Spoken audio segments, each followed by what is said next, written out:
It is moving day. These little guys have been living in our house since they were born, and now it is time to get them outside and meet their new, hopefully, friends, our medium-sized guineas. We seem to have 3 sizes going. Getting them to get to know each other is stressful for them. It's stressful for me as their guinea mom.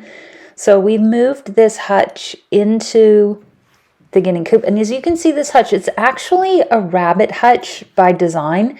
And it is perfect for raising keats, baby chickens, baby guineas. It's really great. But there are 8 of them in there, and they have started to outgrow it.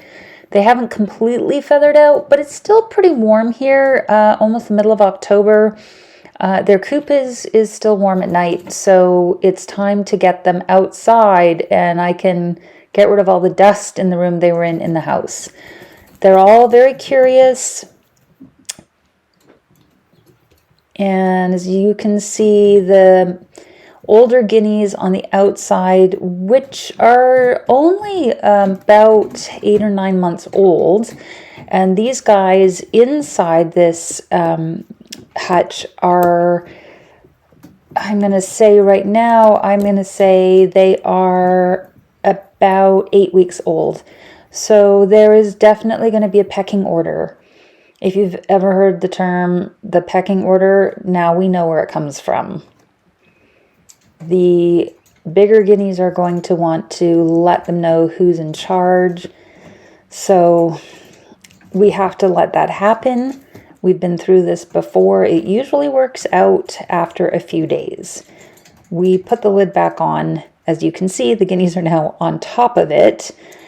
They're curious, but they also want to let them know who's boss. So we just want to leave this arrangement for a while and let the older ones get used to this box being in their space, and the littles getting used to the bigger ones on the outside, that there's actually more of them. They're just bigger.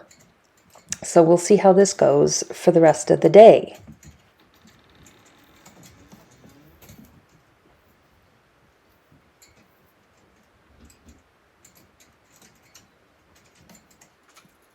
The littles have gotten out. We opened the lid back up. They flew out, and this little guy is being picked on the most. He's actually got a little bit of blood on the back of his head. He is not defending himself. He's too little. So I have kept him in this house, and the rest of them seem to be fine.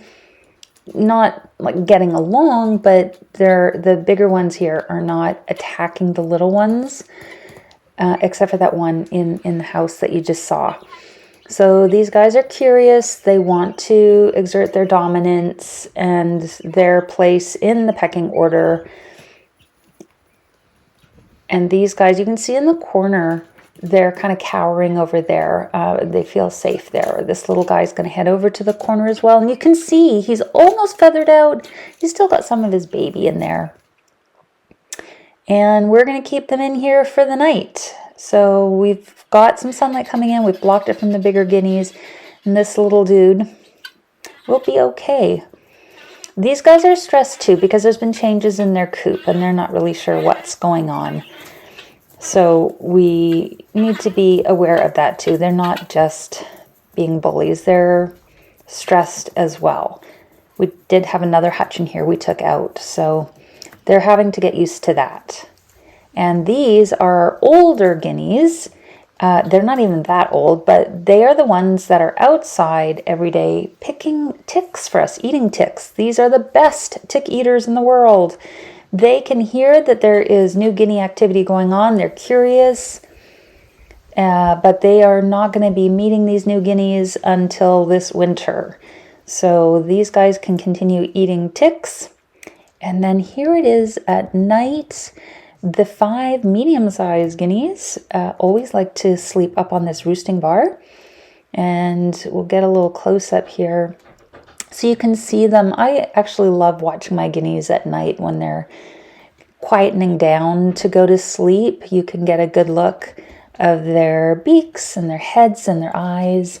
And then we've kept the babies in here so that they're protected for the night. They'll also be warmer. We're going to keep them in here every night because some of the nights are getting a little bit cooler, and they'll be okay. It will take a few days.